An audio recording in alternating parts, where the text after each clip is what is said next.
Welcome back to the X Zone, everyone. I am Rob McConnell. We're coming to you from our broadcast center and studios in Hamilton, Ontario, Canada.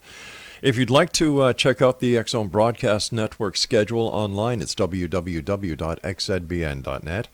And for the X Zone TV channel on Simul TV, channel 21, www.simultv.com.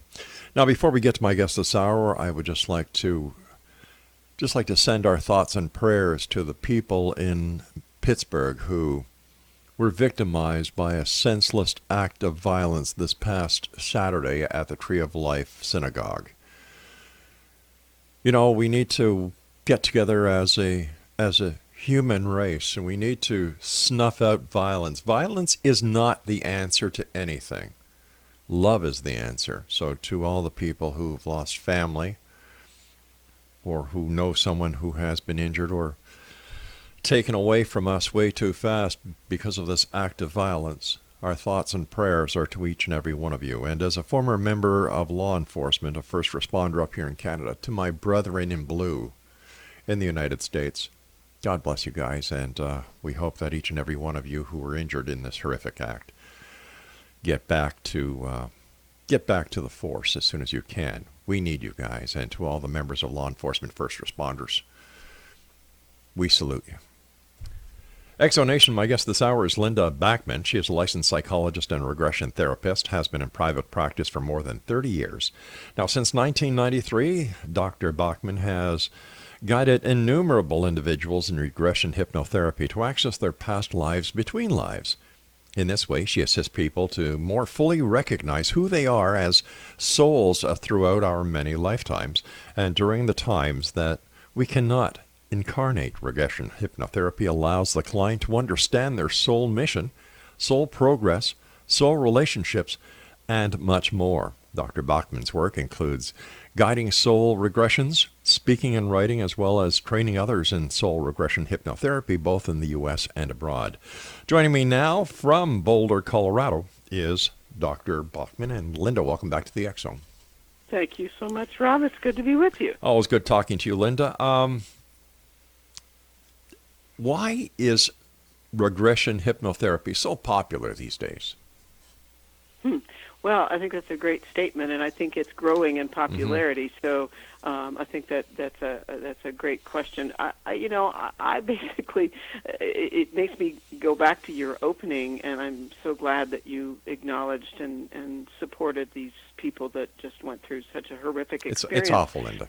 I mean, there you are. You have many of the problems in our culture that show up in those kinds of events. I think, basically, Rob, I believe that people are looking for deeper answers, deeper explanation to, why am I here? Who am I? What's the point? How can I assist humanity to move beyond these kind of crazy, fear-based, hate-based situations? So people are looking for, I think, deeper awareness of what's the point in their life and life overall. Maybe for our listeners who haven't had the opportunity and pleasure of listening to you on the show before, Linda, maybe you can describe to our listening audience, what is soul regression? Okay. Well, soul regression basically is a trained therapist, such as myself or many other trained therapists, in the U.S. and Canada and outside of both of those two countries where you and I live. Yeah.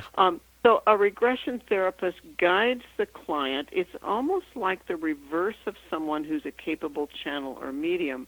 The regression therapist guides the client to become their own, you might say, channel to access important past lives, to access understanding of who they are as a soul, why are they in body. The client is using their own intuitive capabilities. We can all access our own soul-level information as well as our own spiritual guides. In your regression practice, how did you learn that we incarnate between both Earth and not on Earth, or interplanetary? Yeah, that's a great question. So back years ago when I was training in regression work, I had a mentor, and one of my mentors is a person that many people have read his books, Dr. Michael Newton. Mm-hmm. And in the work that Newton did, essentially Newton verified aspects of the afterlife and how we plan our lives. He basically did regression work and discovered that clients began to tell him similar sorts of things. Michael would say, in my years of training with him, that we have lives on Earth and we have lives not on Earth. I accepted that. I believed that. And maybe for the first, I've been guiding regression for about 25 years, and I've been a psychologist about 40 years. For the first maybe 10 years, Rob, of my regression practice, periodically I had a client access a past life not on Earth that seemed very believable. But then suddenly, in the range of 10 to 15 years ago, I started noticing in my regression practice that more than half of my clients, without me directing them to go to a life not on Earth, just directing them to allow a past life to come forward, that about half or more of my clients were accessing past lives not on Earth. And so I realized there was some reason, I believe, that my guides wanted me to work with individuals to understand more about why do we have past lives not on Earth. Well, where do the souls originate from, I guess, is a starting point. If we can understand this, maybe we'll be able to understand what soul regression is about. Many people believe that when they're born, this is the first incarnation that they've had. So where does the soul actually originate from then, Linda? As best I understand, that's a question I'm asked periodically. I think that's a very, you might say, esoteric question that I think the human brain that we have in many ways is only has a certain degree of capability. So my understanding of where do souls originate is that it has to do with higher frequency. It has to do with an energy source greater than we are. Some people are going to call that God. Some people will call that the source, Great Spirit, the Tao, the different terminologies. Souls originate from, I would say, a high frequency that we might call a divine level. How do we know this? Good question. I always say when I'm answering questions that when I give answers, what I'm doing is, after 25 years of guiding regression clients, basically, for the most part, week in and week out, this is what I've heard from far more than one client, which causes me to think, since I'm not putting those ideas in the client's mind, they're telling me, I'm not telling them, that there must be validity if more than one client, more than two clients, usually far more than 5 clients, have said similar things. So that's where my answers basically come from. But that's kind of vague. Because if we're making statements to the fact that, we are reincarnated and that we have past lives, how do we quantify its validity? I mean, besides based on what people who enter a post-hypnotic regression session or a hypnotic regression session are telling us. How do we know that this is not something that they have heard, either listening to a New Age show, watching a TV show, or reading a book? How do we know it's a legitimate claim? Yeah, again, really common question. I say to people, if you could sit beside me each time I guide a regression or have your own regression, my answer would have even greater validity. But to give specifics about how do we validate the details of a past life, they are things like the specific details that the client explains, whether they're clothing details, the details of a scene, events that happen that just happen out of the blue, spontaneous emotion comes up at times for clients. The past life relates to current life. It always it's therapeutic. The past life that comes forward, Rob, is not something I choose. consciously for the client, and it's not really what the client chooses consciously. It's the spiritual guides of the client. I have no doubt we all have spiritual guides because they show up spontaneously, even for people that, prior to the regression didn't believe in All them. right, Linda, stand by. You and I have to take Okay. our first break. Exonation, Linda BACKMAN is our special guest. For more information on Linda, visit her website at www.ravenheartcenter.com. And center is spelled Center. This is the X Zone. I am Rob McConnell. We'll be back on the other side of this break. Don't go away.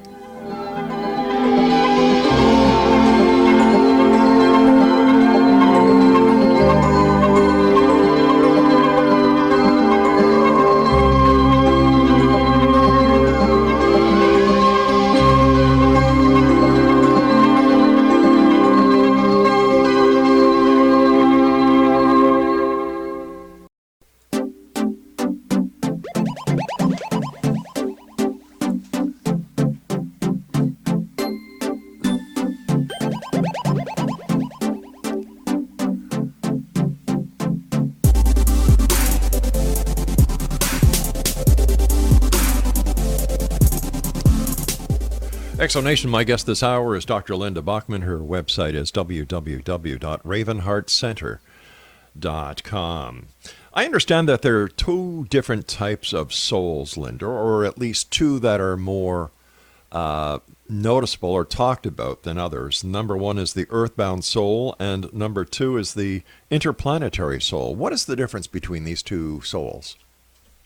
Okay, so on Earth, what I actually call an Earth-based soul is a soul that has been incarnating on Earth, for somewhere between, scientists disagree, somewhere between 40 to 50,000 years, repetitively experiencing lives on Earth. And when we incarnate, we come into body to evolve. So gaining wisdom, growing, tripping and falling, picking themselves back up. So an Earth-based soul is a soul that basically has incarnated on Earth repetitively for thousands of years.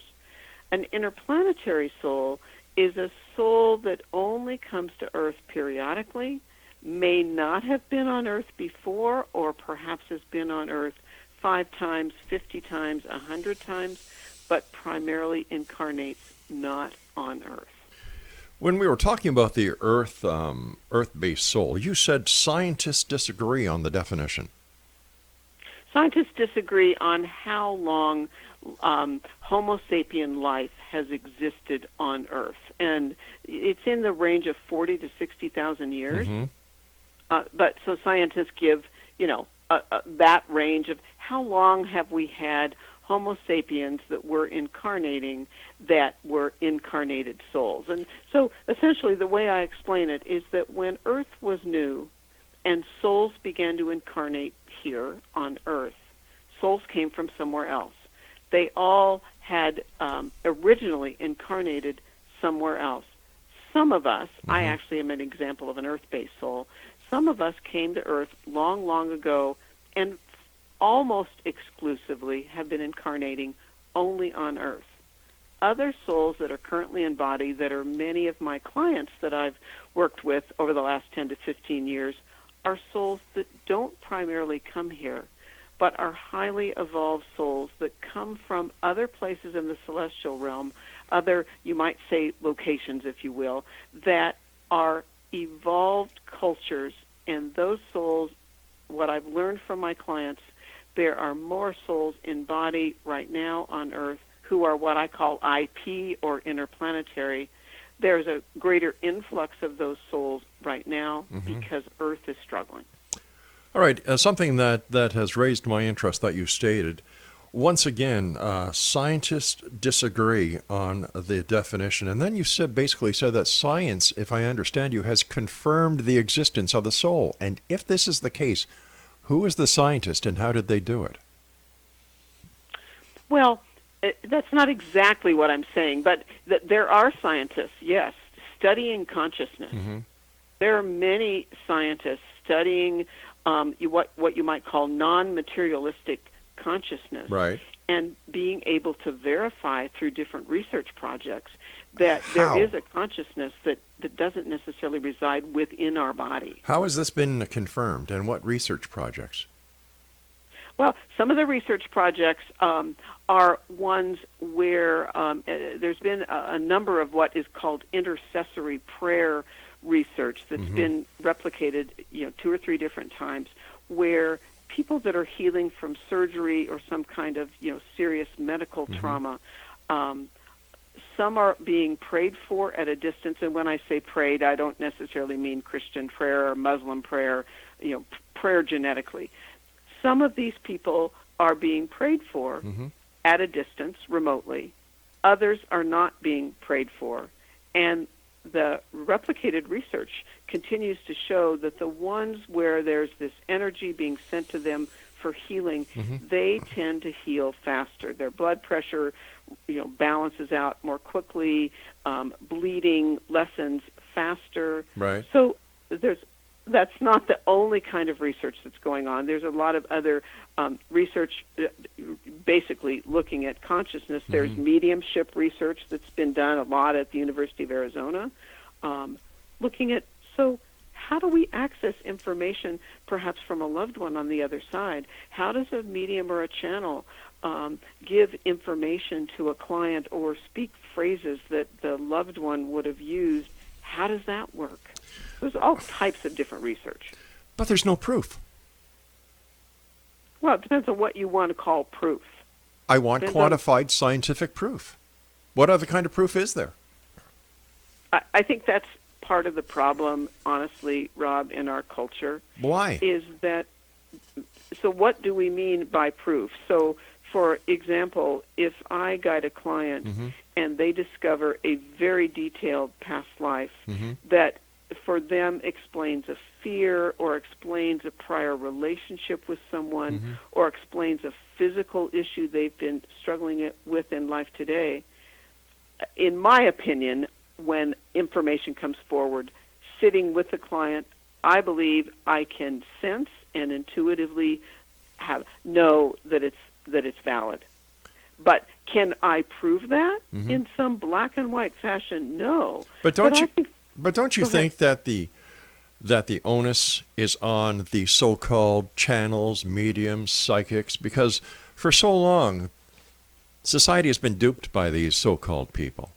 And now, because of the New Age movement, they are seeking credibility. They are seeking to have them be taken seriously. And yet they're doing this without offering any evidence. It's based on belief, not on fact. So how do we change the way that society is supposed to look at these once called charlatans? I would disagree that it's not based on fact. I don't do mediumship work, but there are very capable mediums that can describe what your loved one looked like. They can give you your loved one's name. They can use phrases that the loved one used. If that isn't some degree of what you might call case study research, and I'm not in the business of convincing anybody. That really and truly is not my job. But don't you want people to believe you? Well, of course. So if you are making these claims and giving these people legitimacy, isn't it up to you, when stating these facts, to supply some evidence that would be looked at by the audience to give them the opportunity to say, well, that makes sense? So if 50 of my clients or 100 of my clients, when they died in a past life and crossed over and accessed what occurs when we cross over, and if there are commonalities to how they describe what happens or how they describe what you might call locations or experiences in the spiritual realm, and these people didn't read the same books, I didn't give them that information, then where else would it be coming from? I don't know, but how can we quantify it if there are so many questions? How can we say it's legitimate? Don't we owe it to those people who are receiving this information? And I don't mean the client, I mean the public, who obviously are the target of this quest of getting the information out there. Isn't it up to the person, or even up to the psychic, the channeler, or the regressionist, to supply the public with the facts, not the supposition? I mean the facts. And if they cannot be proven as facts, should that not be stated? Well, I'm not totally sure, Rob, for what reason you're kind of pushing on this issue. Well, no, the reason is very simple. The reason is very simple, and I will tell you. We need to be sure of what we say these days. And all I'm asking for is clarification, that's all. Yeah, of course we do. Yeah. But case study research, if you study case study research, which I had to do, I have a PhD in psychology. If you study case study research, what you're looking at, comparability from case to case to case. And when you find repetitive information among a certain number of cases, then that is formal case study research. Okay. But isn't research finding today that ESP, telecommunication, or not telecommunication, but telepathy is playing a major part in some of these claims?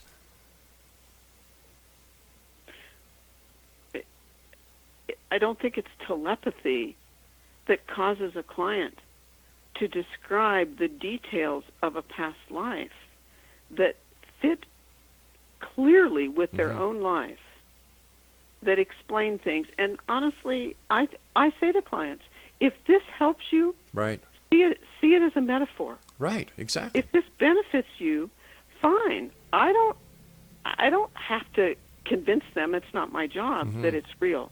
But honestly, if you sat alongside me week in and week out, or had your own regression, right, I think you would comprehend from not just a left brain perspective, but also a right brain perspective. I think both are essential. All right, stand by. We've got to take our news break at the bottom of the hour. Exonation, Dr. Linda BACKMAN is our special guest. www.ravenheartcenter.com, and we'll be back after the news. Don't go away.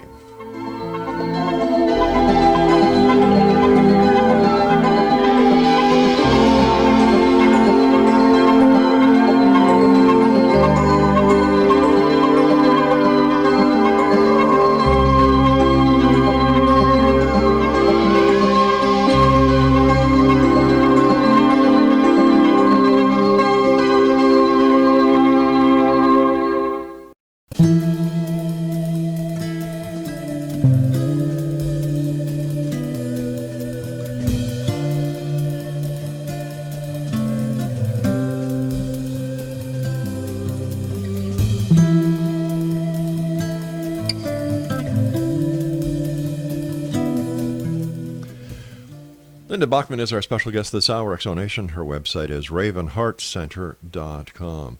And Linda, where do the interplanetary souls come from? So interplanetary souls are souls that come from or incarnate in places other than on Earth. They can come from planets, star systems, interdimensional space that does not have density. They come from, you might say, locations and cultures that are healthy. Healthy meaning healthy relationships, healthy nutrition, lack of violence, lack of denigration of one culture against another. And honestly, if you'd asked me, Rob, 20 to 25 years ago, did I even believe there were souls that came from somewhere else? Back then, as a conventional psychologist, which is what I once was, I would have thought that was just literally crazy until I began to regress clients. And I didn't tell them where they were going when they accessed past lives. They went there spontaneously. Why did you start regressing? I fell into, so I'll give you the story in a shortened version. Sure. About 25 and a half years ago, my original psychologist colleague with whom we built a group practice of psychologists and psychiatrists, neither one of us were spiritually oriented. He died in his early 30s from a type of lung cancer. I didn't believe in any of this. It was not on my radar screen at all. I began to sense his energy around me after he passed. I began to sense him communicating with me. At first, I thought that was really bizarre. And I'd read one book about reincarnation. I didn't know if I believed in it or I didn't. I began to sense that I was intuiting information about lives I'd shared with him.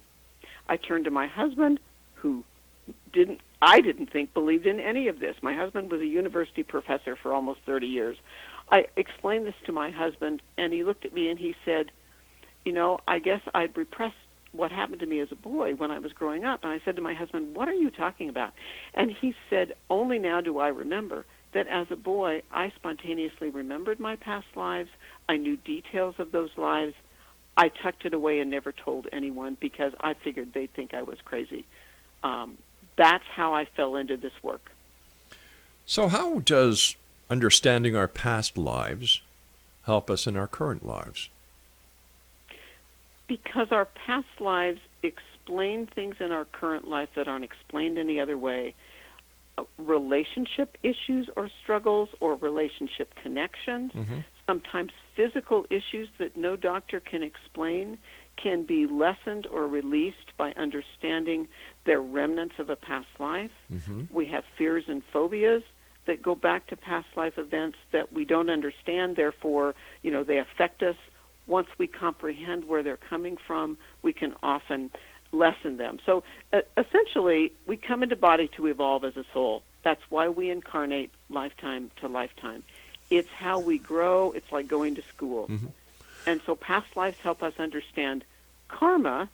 Where did we take actions in past lives that weren't the most useful, that we need to balance in life today?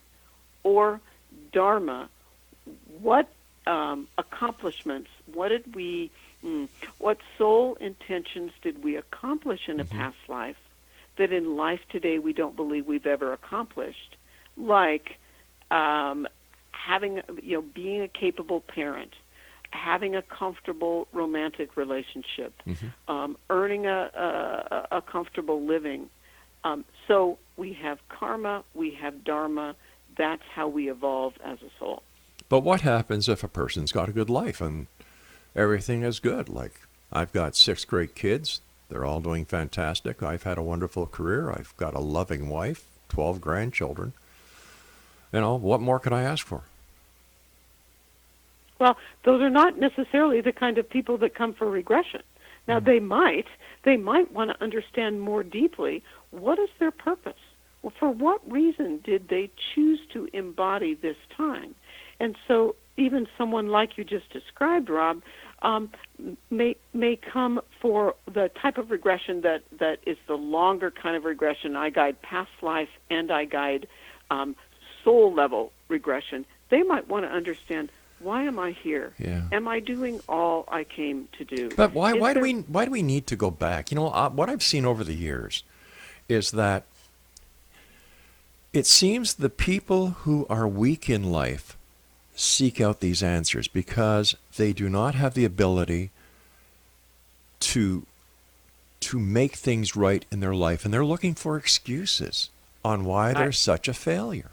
I completely, with all due respect, I completely disagree. Well, of course you would.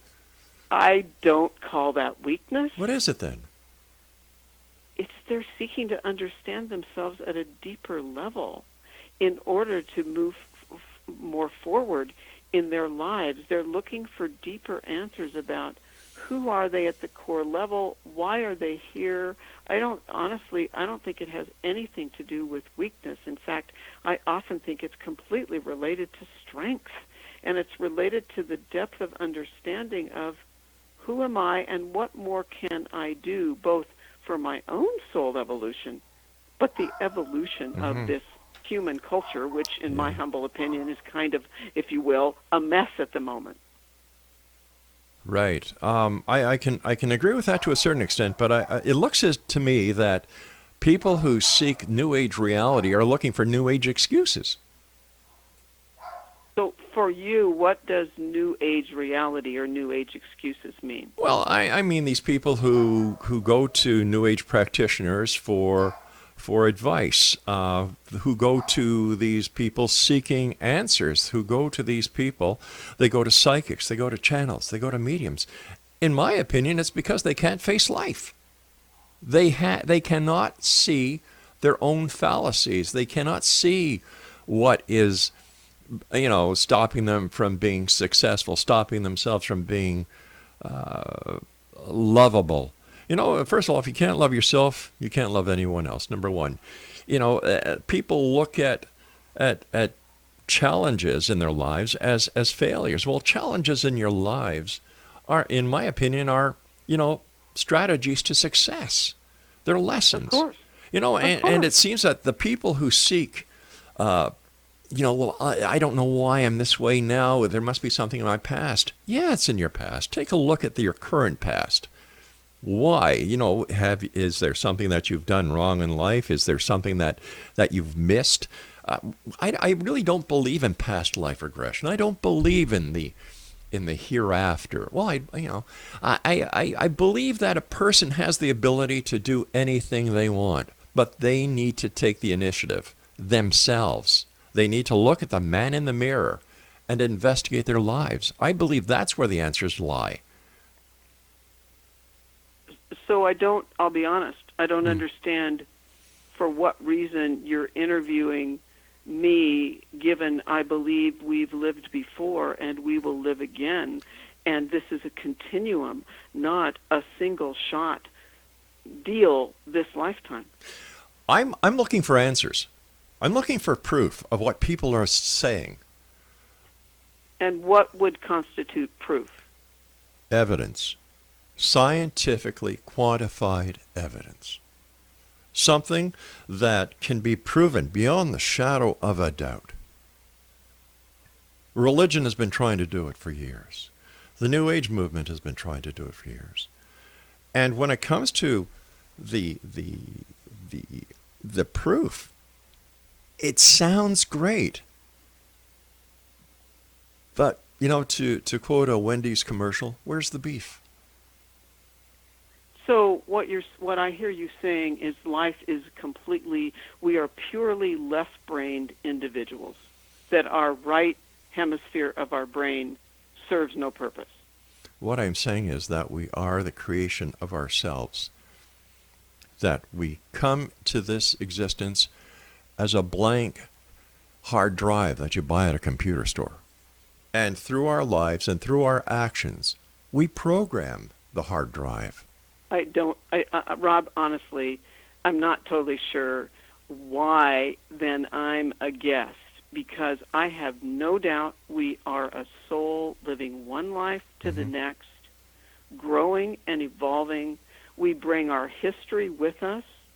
We bring our pitfalls as well as our accomplishments. Right. We are continuing to grow and evolve as a soul.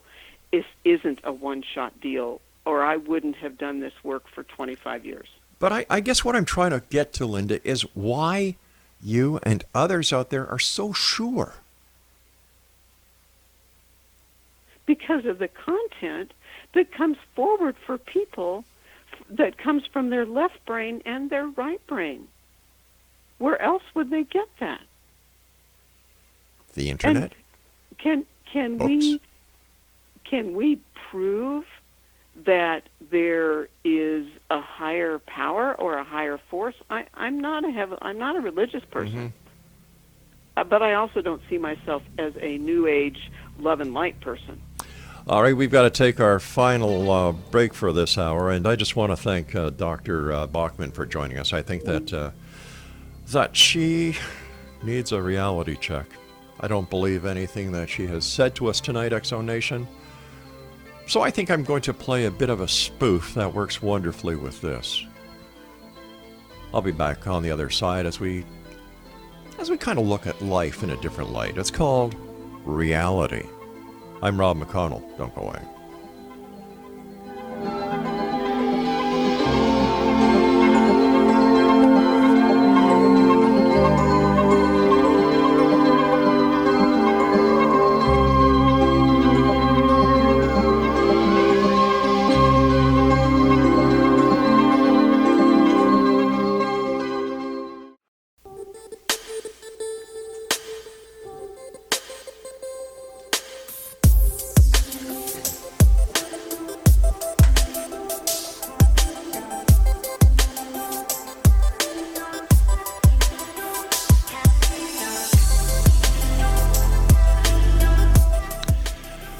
Welcome back, X-Zone Nation. I decided at the end of the last segment that I was not going to bring our guest back on, Linda BACKMAN. Her shtick is past lives and between lives soul regression sessions and training, which means she makes money out of this. Now, let's take a look at what we were talking about. At one point, she said scientists disagree on a definition of souls. No scientist has ever confirmed the fact that there is a soul. Not one. Number one. Then the shtick of earth-based souls and interplanetary souls. So there are souls out there on other planets. And once again, science has not confirmed the fact of life on other planets, but this is a great New Age shtick. I've been doing this show for 29 years. And I love how guests fluctuate from belief to belief to belief to belief. Where's the proof? Where's the evidence, X-Zone Nation? Come on, we're all sensible people here. Well, most of us are anyway, on this side of the microphone and that side of the listening audience where you are. It scares the hell out of me that licensed psychologists are turning into these regression gurus and are spreading the manure that we have lived many lives, that people come to them and they want to go back in time in past lives to understand why their life now is so screwed up. Well, that's a big hint right there, because you can't take responsibility for yourself. Because if you could, as I tried to point out to the doctor, they wouldn't go to them in the first place. Whatever happened to going to your minister? Whatever happened to talking to your family? Whatever happened to talking to your best friend about these problems? You know, my best friend when I was growing up, Don Murdoch, a super guy, we talked about everything. Then I was fortunate enough to meet my wife, who was my very best friend. And we talk about everything. No secrets, none whatsoever. Our children talk to us openly, honestly, because there's no judgment. We don't say, well, you know what? The problem is not with our parenting. The problem is not with your job. The problem is not with your lack of attention in school. The problem is who you were in a past life. So what you need to do is go down to see a past life regressionist and get yourself hypnotized and go back in previous lives. And then, before you go to the past life regressionist, I hate to tell you this, but, you know, your soul may not be from Earth. It may be from another planet, another dimension, another reality. You may have been a donkey in another life on another planet. Who knows? But you're here to learn. And you know what? Because you can't face reality, go see a hypnotherapist. What a bunch of bunk. What a bunch of bunk. If anything, the New Age community has spawned a group of people who have the ability to find excuses for why people fail and then charge them for these sessions. I don't care if you're a doctor. I don't care if you're a PhD. In fact, PhD means piled higher and deeper.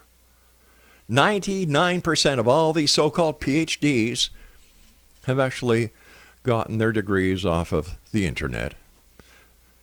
I'm not saying that this is the case with our guest tonight. I am not saying that at all. I am saying that I've had other guests on that we've done background investigations on that have proven to be anything but credible. They get them from these internet schools, the Universal Church of Bullcrap, and they spew this crap. They spew this disinformation. There's more of a conspiracy, cover-up, and crap being perpetrated within the New Age community than there is by the government. Like, come on. Do we really believe this stuff? Now,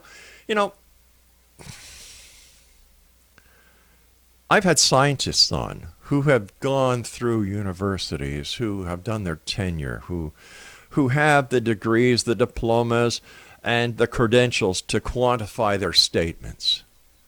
I give them the benefit of the doubt. But not one of them has come on this show and said, you know what, Rob? Souls are real. Do you know what, Rob? We've lived lives before. Do you know what, Rob? Aliens are real and they're out there. You know what, Rob? Bigfoot is real. Do you know what, Rob?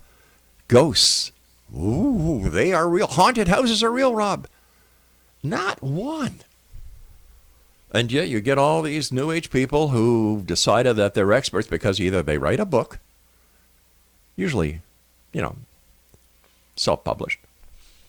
Number two, they actually have the gift of the gab and they convince other people that they know what the hell they're talking about. Or they spend $12 on GoDaddy.com and they pay a server to put up a website and all of a sudden they're an expert. No. Why do I ask these questions? Because you make the statements. And if you make a statement on this show, you're not going to get the Snorri Nori routine. You're not going to get the other podcast routines. You're going to get the X Zone. We want answers. We want the truth because you, the listener, the viewer, the reader, deserve it. I'm not here to hold the guest hand and to pat them on the back and say how great you are, how wonderful you are. You are such a service to society, unless they deserve it.